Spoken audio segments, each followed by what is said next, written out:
siguiente tema. En el siguiente tema nos va a acompañar la psicóloga Delia Teresa Martínez Almazán, que nos va a hablar ya sobre todo lo que son mitos y realidades del suicidio, así como signos y síntomas de la conducta suicida.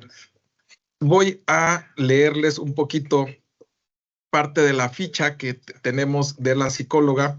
Ella es licenciada en psicología por la Universidad Autónoma de Sinaloa.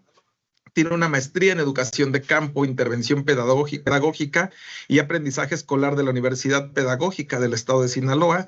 Tiene certificación como psicóloga clínica por la Federación Mexicana de Psicología, trastornos de la conducta alimentaria por la misma federación y tanatóloga por la Federación Mexicana de Psicología 2024. Tiene una especialización, identificación, valoración e intervención del comportamiento suicida, certificado por la Organización Panamericana de la Salud, ofrecida a través del Nodo México, Campus Virtual, con una duración de 185 horas. Tiene una formación terapéutica en terapias contextuales, hipnosis y programación neurolingüística, terapia de aceptación y compromiso, entre otras. Ella ha sido catedrática de la maestría en psicología clínica infantil en el Centro de Estudios Superiores en Guerrero y actualmente es responsable de la unidad de género del Hospital de Alta Especialidad IMSS Bienestar, doctor Raimundo Abarca Alarcón, aquí en Chilpancingo, Guerrero. Entonces, bueno, como podrán ver, es una gran profesionista dentro del campo, y psicóloga, no le quito más su tiempo, le dejo el micrófono. Muchísimas gracias por la invitación. Okay. Gracias. Okay. Bueno, vamos a iniciar. Parte de mitos y realidades, lo vimos un poco con la psicóloga Xiomara, ¿ok?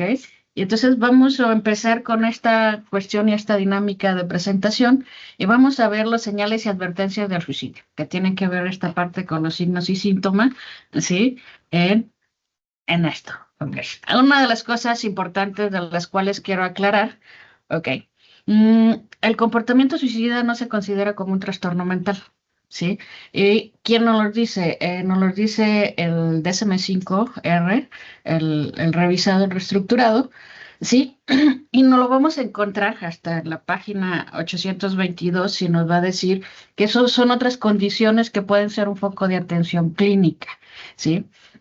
Ok, ¿por qué? Porque es una problemática de salud, ¿sí? Es una problemática donde tenemos que accionar ante la situación, ¿sí? Entonces, como es una problemática de salud, tenemos que verlo desde la situación de una situación psicosocial y una situación ambiental, ¿ok? ¿Qué nos genera esta situación? O sea, ¿qué nos genera que no sea una situación de un trastorno mental, sino de un comportamiento? Este comportamiento nos puede llevar a tener confusiones y afectar en el diagnóstico, en el curso y en el pronóstico o un tratamiento de un trastorno mental de un individuo. Entonces tenemos que tener, y quiero dejar muy en claro, porque a veces, nos llegan las situaciones de diagnóstico y nos dicen trastorno por suicidio. No es una cuestión de trastorno, es un comportamiento suicida, que lo vamos a ver en este sentido, y también el mismo DSM-5 nos dice, esta situación nos dice, es potencialmente autoagresivo con al menos alguna intención de morir como resultado de acto, ¿ok?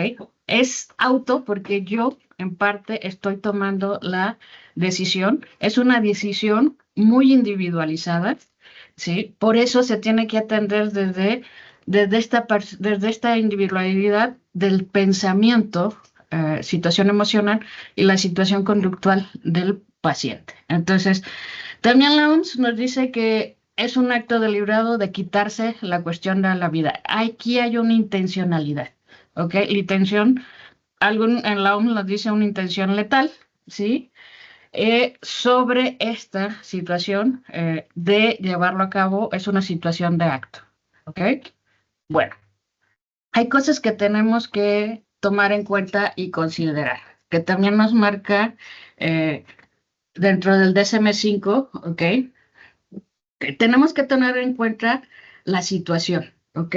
El comportamiento que está afectando o está generando esta situación, y entonces hay una situación de comportamiento, y esto tenemos que tomarlo muy en cuenta. Una de las cosas que también mencionaba la psicóloga Xiomara anterior, podrá haber un intento de suicidio, ¿ok? Pero no resulta que sea una autorlesión, una autolesión real, ¿sí?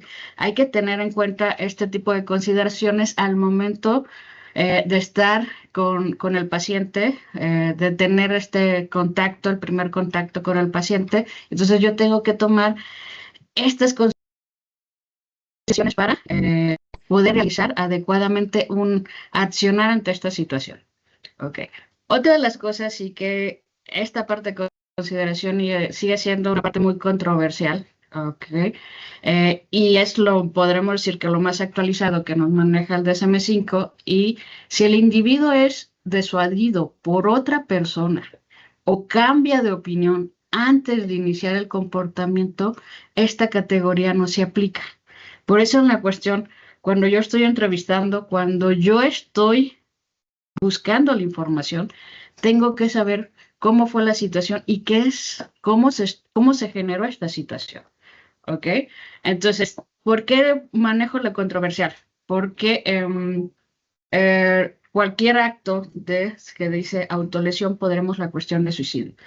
Tiempo atrás teníamos la cuestión del concurso de la ballena, actualmente es el clonazepam, ¿sí?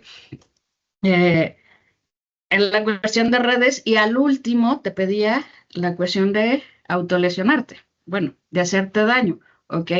Aquí alguien te lo estaba señalando y te lo estaba diciendo, y entonces por eso entra la controversia de que, ok, se suicidó, ok, vamos a ver, es un comportamiento, ok, que alguien lo está diciendo y tenemos que hacer esta valoración, ok.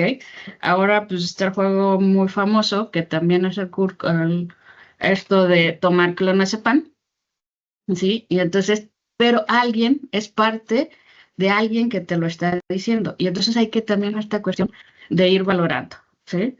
Ok, bueno. Entonces, ¿cómo se gesta esa decisión?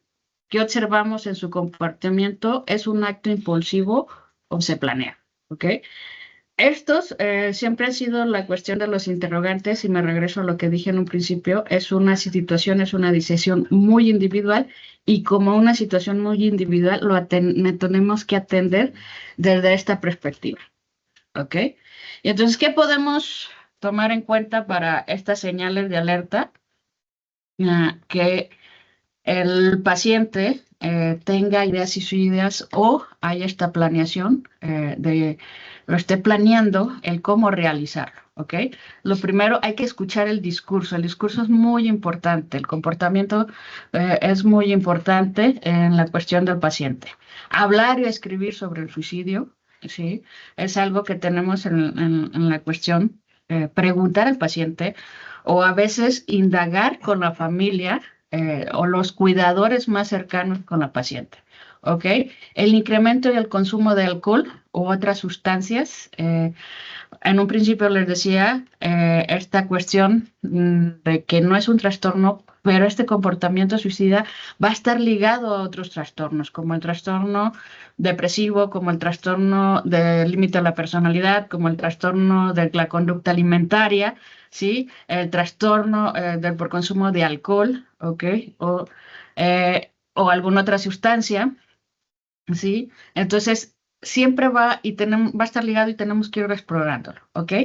Vamos a encontrar una cuestión de desesperanza, aislamiento social en el paciente. Esta agitación, tanto una agitación física como esta agitación emocional, ¿ok? Sentirse como una carga al otro, ¿ok? A veces a los pacientes me dicen es que ya no quiero yo estar así, de esta manera, con mi familia, ¿ok? No le encuentra el sentido a la vida, puede ser un comportamiento a veces muy impulsivo, irritante, o temor ante las situaciones, ¿ok? Va a tener que estos cambios de humores, dificultad para dormir y desprenderse de objetos personales. No le va a costar ninguna situación, ningún problema, al contrario, ya están, se vuelven una de las características que he visto también en este desprendimiento, se olvidan dónde dejaron las cosas. Por ejemplo, en estudiantes ha pasado que me dicen, es que pierdo seguido mis libretas o pierdo seguido mi mochila y a veces no sé dónde están o las cosas. Entonces, no hay esta cuestión de cuidado. Ok, muy bien. Y entonces yo tengo que ver una cuestión de indicadores, estas cuestiones de indicadores de riesgo, ¿ok? Y hay algo que se caracteriza mucho y por eso la cuestión que a veces las estadísticas, no, si se acuerdan las estadísticas que puso la compañera Guerrero, estamos en el último lugar, ¿ok? ¿Por qué estamos en esta cuestión de, podremos decir como que no hay esta situación de comportamiento suicida reflejado? Es porque este comportamiento se ve reflejado mucho en el trastorno, la cuestión de depresión. Y entonces, así como cuando te expresa el paciente que hay un dolor físico, que tiene vacío, que te dicen, es que siento un vacío, algo muy profundo que no tengo absolutamente nada de ganas de realizar las cosas, y entonces a veces esto lo podemos ir confundiendo con esta situación de trastorno. Por eso vuelvo a repetir, la comportamiento suicida, dependiendo, de acuerdo a la clasificación, es una cuestión de accionar, ¿sí? Y entonces, en este dolor psicológico vamos a ver la tristeza, ¿ok? Una tristeza profunda que podemos ver en la cuestión del paciente, hasta en su aspecto físico, lo podemos ver. Por lo regular siempre es cabeza cabizbaja, ¿sí? Lo vamos a ver, hombros hacia adelante, ¿sí? Su volumen de voz y tono de voz es muy de la cuestión disminuida. Hay una apatía, hay una pérdida, incremento del apetito, eso es lo que tenemos que la cuestión de ver. Si valoramos también esta cuestión del trastorno depresivo, es una de las cosas que se valora. ¿Has aumentado o has disminuido la cuestión de tu apetito? Por eso a veces van ligados a esta situación. Hay insomnio o aumento en la cuestión del sueño, sentirse físicamente agitado o también esta cuestión de falta de energía, me siento agotado, no tengo absolutamente nada de ganas de realizar las cosas.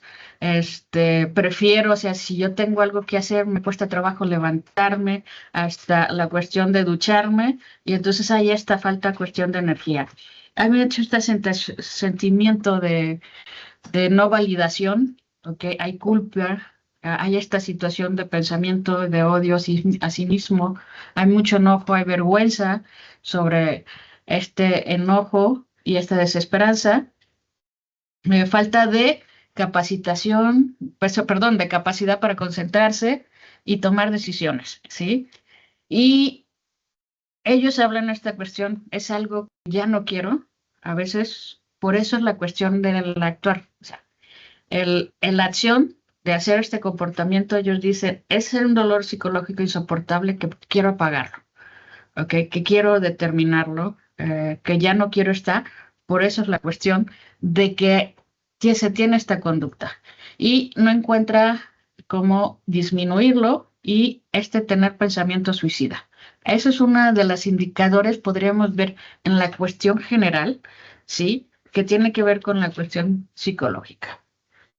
Ok, bueno, hay factores de riesgo, ¿sí? Y aquí tenemos que poner estos factores de riesgo y tanto factores de riesgo como factores de riesgo protectores, que nos va a ayudar mucho a la identificación y nos va a ayudar mucho a la intervención que vamos a realizar, ¿ok? Dentro de los factores de riesgo, tenemos que identificar si hay un factor de riesgo agudo o un factor de riesgo crónico, ¿ok? Este factor, ¿cómo puedo yo identificar una cuestión de riesgo agudo? ¿Ok? Aquí va a haber características de la persona con el contexto, ¿ok? De sus estados emocionales. Aquí va a ir incrementando, ¿ok? Va a tener conductas que va a ir, ya, va a llevarlo a que esto vaya incrementando, y los crónicos también, aquí ya son elementos muy personales y también con respecto al contexto, ¿ok? De acuerdo a su comportamiento suicida, aquí ya vamos a tener una cuestión, vamos a ver estos elementos, ¿ok? De comportamientos suicidas como repertorio conductual. Y ya aquí su habilidad de afrontamiento va a ser de una forma muy evitativa, ¿ok? Va a evitar resolver situaciones que se le presenten. Y pues estos factores de protectores se caracterizan de la persona y el ambiente que promueven el uso de estrategias de afrontamiento alternativo al suicidio. Entonces aquí estos factores protectores nos van a ayudar a identificar cómo está el contexto de la persona, y este contexto vamos a poder identificar también sus habilidades de afrontamiento resolutivos y emocionales para poder llevarlos a cabo y desarrollar. Y entonces, ¿yo qué tengo que poner esta cuestión de alerta? ¿Ok? Tengo que poner esta cuestión de alerta en los factores de riesgo personales, familiares, factores relacionados con la sexualidad, comunitarios y sociales, académicos y laborales. ¿Sí? Tengo que ver cómo están, ¿ok? Estos factores de riesgo, tanto riesgo y también ver en la dinámica, que ahorita lo vamos a ver, estos factores de riesgo desde cada uno, desde lo personal y familiar, cuáles son los factores de riesgo de protección. Ok. Y entonces vamos a ver desde esta identificación en su discurso que tiene el paciente, vamos a ver si presenta tentativas de suicidio previas, si anteriormente ha tenido estos pensamientos o un intento de situación de suicidio, ¿ok? Sufrir desesperanza y dolor, sensación de fracaso personal, cosa que veíamos anteriormente, este dolor psicológico, ¿ok? Tener depresión o alguna otra enfermedad, ¿sí? Aquí ellos van a tener baja tolerancia a la frustración, escasez de habilidades para resolver problemas, por eso veíamos a las habilidades de afrontamiento, ¿ok? Se les va a complicar muchísimo, ¿ok? Vamos a ver si está abusando de sustancias, de alcohol y de otras drogas. Una característica de factor de riesgo, una cuestión personal, y tenemos que tener mucho foco de atención, es ser o haber sido víctima de violencia de cualquier tipo, físico, psicológico o sexual, ¿sí? Y acceso a medios letales, a armas, alguna cuestión tóxica, ver si no está el paciente no tiene contacto con este tipo de alguna situación de accesos a medios letales. ¿Ok? Y entonces, yo identifico este discurso de riesgo en la persona, pero también voy a identificar estos factores de protección. ¿Ok? Y que también desde estos factores de protección, los identifico y puedo empezar una intervención. ¿Sí? Vamos a ver si la persona, estos factores de protección, cómo está su estado de salud física y la cuestión mental. Vamos a ver cómo está su autoestima, si es una autoestima saludable, ver sus habilidades sociales, sus recursos de afrontamiento ante las cuestiones de dificultad, cómo es la comunicación con su comunidad, ¿sí? ¿Cuál es la capacidad que tiene para regular sus propias emociones? ¿Cuáles son sus creencias espirituales? Porque a veces ayuda muchísimo también la cuestión de creencias espirituales, pero también puede ser un factor de riesgo. Hay que poder la cuestión identificar. Valores de cooperación, de respeto en la cuestión de amistad y una red social de apoyo y de calidad, ¿ok? Tenemos que ver este factor de protección muy importante en la red social porque es lo que nos va a ayudar también en el proceso de intervención. Necesitamos redes de apoyo. Okay. Dentro de los factores familiares, una de las cosas que tenemos que identificar es si en la familia hay antecedentes de suicidio familiar. ¿Sí? Acuérdense que hay autores que nos hablan sobre que a veces el comportamiento suicida es un aprendizaje en la cuestión adquirido, y entonces tenemos que ver qué tanta relación se tenía con la persona que ya realizó la situación de suicidio o cómo está vinculado en esa parte, ¿ok? Problemáticas en la estructura y en el funcionamiento familiar, si hay violencia intrafamiliar. Una de las características y una de las estadísticas, la cuestión de un divorcio o padres separados también genera, y hasta los que se están divorciando, esta cuestión de comportamiento suicida. Entorno muy exigente y poco flexibles. Si nos vamos a una crianza positiva, en este sentido, dentro de las crianzas, sentido positivo, de una de las cosas de tipo de crianzas que caracterizamos, tenemos una crianza autoritaria. Entonces, hay que valorar esta cuestión de crianza autoritaria, alguna enfermedad física o mental en la cuestión de la familia o maltrato de cualquier tipo en su entorno. ¿Sí? Va a haber físico, psicológico, sexual. Y entonces, dentro ya identificamos estas situaciones de riesgo, vamos a identificar qué nos pueden ayudar, ¿ok? Identificar cómo está la relación familiar, ¿sí? Si es qué tipo de relación familiar tiene, saludable. Si nos vamos a algo que muy sencillo, como situación psicólogos, un familiograma nos puede ayudar muchísimo a identificar los factores de protección y hasta los factores de riesgo. Bueno, buena cohesión entre los diferentes miembros, ¿sí? La existencia de confianza, respeto y flexibilidad y seguridad, ¿ok? Esta cuestión de cómo también estamos manejando la cuestión de límites, hablando de adolescentes, que es una estadística muy alta en la cuestión de comportamiento suicida. ¿Ok? Bueno, otra de las situaciones que pueden llegar a tener este comportamiento suicida es la relación con la sexualidad, ¿ok? ¿Cuáles son las cosas que tengo que identificar? ¿Sí? Igual si hay antecedentes de suicidio, malestar acerca con su identidad de género y u orientación sexual, ¿ok? Entonces, hay que escuchar el discurso y ver, ¿ok? Y explorar si hay una situación de antecedente, ¿ok? De haber sufrido violencia por este motivo, en la parte escolar escuchamos la cuestión de bullying. Bullying puede ser un factor de riesgo, ¿ok? En un comportamiento suicida. Ser o haber sido víctima de violencia de género o abuso sexual, ¿ok? Es lo que yo tengo la cuestión de ir identificando estas cuestiones de comportamiento de riesgo, y para poder intervenir desde los factores de protección, ¿ok? Acceso a recursos de ayuda, ¿ok? O una psicoeducación o orientarlos a la cuestión de cuál es el acceso o qué conoce o cuál es su concepto, sus creencias con respecto a estos factores en relación con su identidad de género o su orientación sexual. La educación sexual de calidad, ¿ok?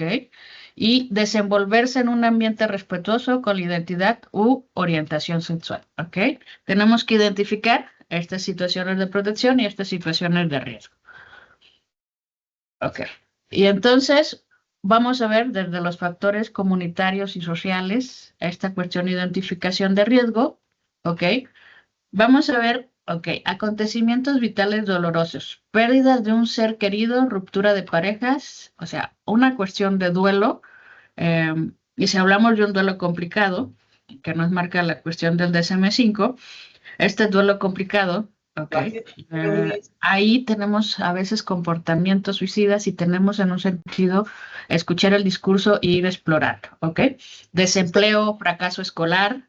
Esa muchacha, por Abelina, ya me tienes a la madre. Soledad no deseada, aislamiento, dificultad para acceder a recursos comunitarios o sanitarios, mitos y tabús de desconocimiento sobre el suicidio, ¿sí? Entonces, a veces estos desconocimientos sobre el comportamiento suicida nos pueden llevar a ser un factor de riesgo.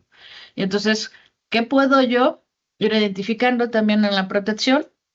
Apoyo social, cómo está y si hay un apoyo social de calidad, o les decía, en esta cuestión de intervención, cómo puedo yo ver desde su contexto que tenga un apoyo social. ¿Ok?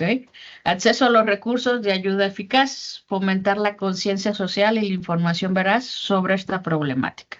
¿Sí? Entonces, identificamos, nos ayuda desde la parte comunitaria y social estos factores de riesgo y estos factores de protección. ¿Ok? Y en la parte académica y laborales. ¿Ok? Lo que les decía, esta cuestión, un factor de riesgo es el acoso escolar y el acoso también tenemos hostigamiento y acoso laboral, ¿ok? Alto nivel de autoexigencia, ¿sí? El autoexigencia, el exigirme, nos va a llevar a tener factores de riesgo. Malestar acerca de su propio desempeño, ¿ok? Aquí la cuestión, el autoconcepto que la persona tiene sobre sí misma va a generar algunas situaciones de riesgo, también puede ayudarnos a unas situaciones de protección, por eso es importante la cuestión de el discurso del paciente. Inexistencia de formación y protocolos de actuación ante esta problemática. ¿Ok? Creo que en este día vamos a ver la manera de accionar ante esta situación de comportamiento suicida y entonces tenemos que tomar en cuenta las situaciones de protocolo y actuaciones, pero cuando las desconozco se puede convertir en un factor de riesgo. Y entonces, ¿cómo puedo identificar estos factores de protección? Relaciones saludables entre iguales y el resto del miembro de la institución. ¿Ok? Existencia de formación y protocolos acerca de prevenir y abordar la conducta. O sea, tener el conocimiento de cómo puedo utilizar estas situaciones de protocolo. ¿Ok? Y aparte de la cuestión de conocimiento, todo esto que estamos hablando de los factores de riesgo y factores de protección, ¿ok? Nos van a ayudar muchísimo a la atención del comportamiento suicida. ¿Ok?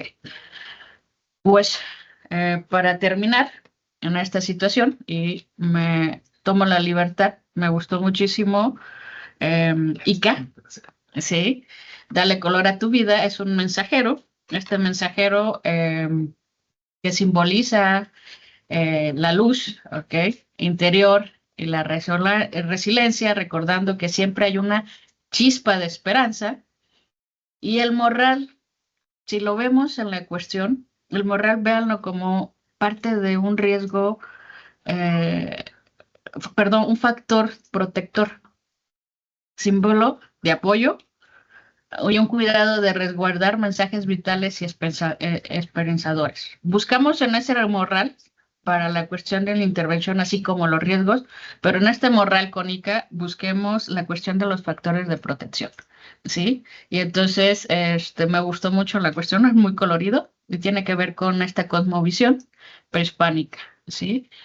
Y pues agradecerles su atención si hay alguna duda y recordarles que está la línea de la vida, ¿ok? 800-911-2000. Muchísimas gracias. ¿Alguna duda, pregunta, observación? Voy a activar el micrófono. Hola, buen día a todos. Buen día a todos y a todas nuevamente. Por ahí hay alguna duda, algún comentario para la psicóloga. Psicóloga, muchísimas gracias de verdad por su participación. También una participación bastante nutrida, bastante importante con respecto a lo que son mitos y realidades y saber identificar los factores de riesgo y los factores de protección me parece muy, muy importante para quienes en algún momento podemos estar frente a un paciente o frente a una persona usuaria de nuestros servicios y que tenga esta ideación. Pero sobre todo también me parece muy importante porque siempre he pensado que este tipo de capacitaciones y sobre todo en este tenor que ustedes nos los están dando, es importante no solamente para el desempeño de nuestras funciones, sino que nos sirve para llevar a cabo una identificación temprana con la gente que nos rodea.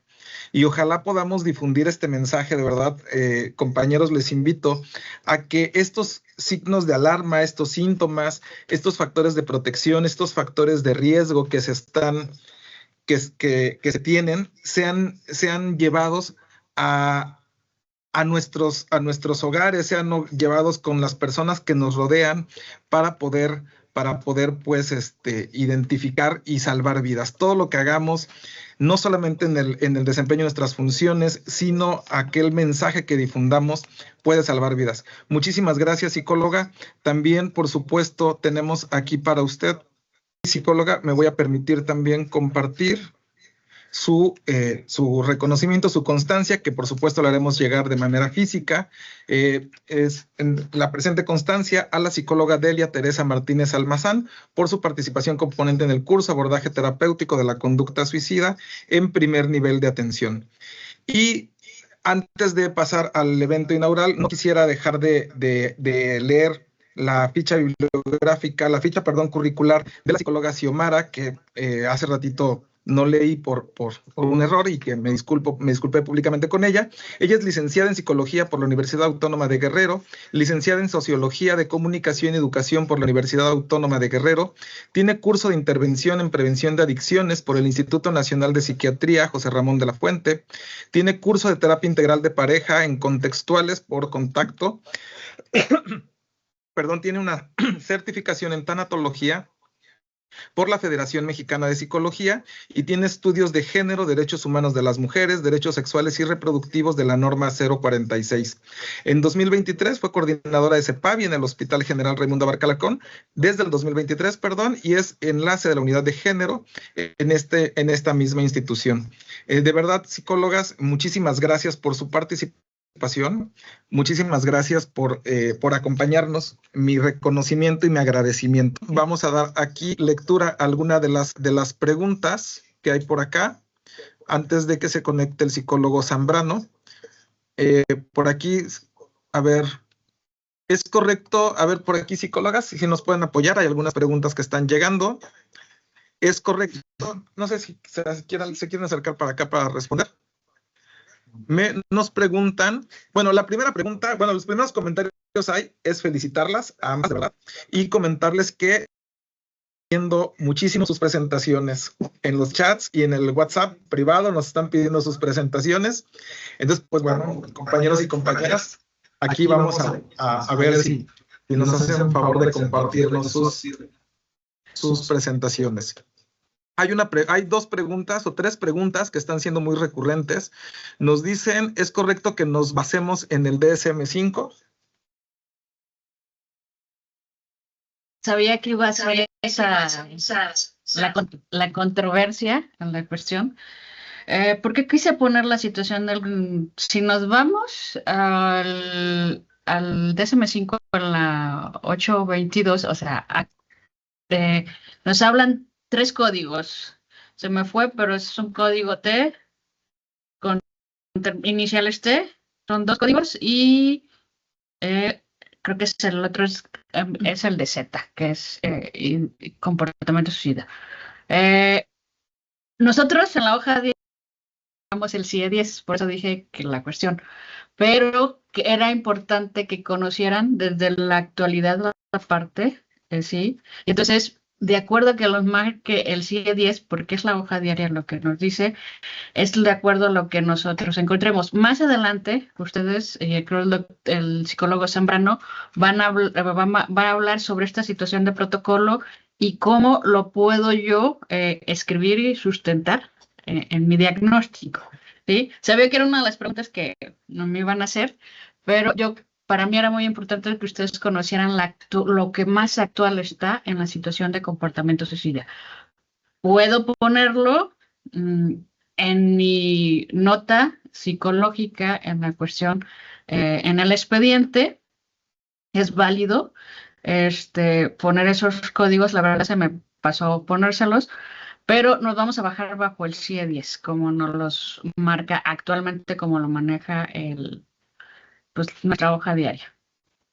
Espero haber aclarado mi duda y en el siguiente tema, el psicólogo Zambrano va a ayudarnos a especificar cómo poner el diagnóstico.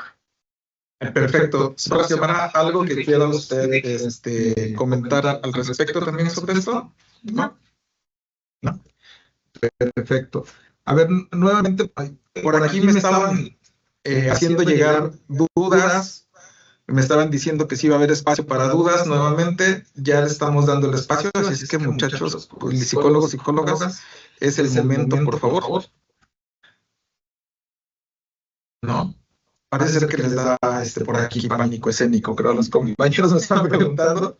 Pero bueno, igual, se me las hacen llegar por WhatsApp, yo se las voy compartiendo a las psicólogas. Muchísimas gracias, psicólogas, nuevamente, de verdad, agradecerles esta primera intervención, que fue el inicio del curso y que sin duda nos deja un gran sabor de boca. Hay comentarios muy positivos, que muy completas las ponencias, que muchísimas gracias, que excelentes temas, que muy bien llevados los temas, que no hay dudas porque estuvieron muy claros, también nos están comentando. Podemos hacer alguna conversión de códigos para usos de productividad y homologar los criterios diagnósticos para oportunidad de referencias. No. ¿Sí le gusta contestar? Bueno, una de las cosas que tenemos que tomar en cuenta, somos la cuestión de como psicólogos clínicos y estamos en una institución. Y como ser parte de esta institución, que es la institución de la salud, no podemos salirnos por de esa línea y tenemos que hacerlo de acuerdo. También es una situación de protección también como en la cuestión institucional y como cuestión profesional, ¿sí? Como psicólogos, no podemos en la cuestión de salirnos, ¿ok? Pero acuérdense que también la norma 004 nos marca que podemos, de acuerdo a dar un diagnóstico, de acuerdo a también esta parte de este conocimiento, como sería, vamos a poner el DSM-5, pero sí hay que tener un poco de cuidado en la cuestión de cómo lo plasman, ¿sí? Ok, psicóloga, muchísimas gracias. Creo que sí, ya nos va quedando un poquito más claro, espero también a los compañeros.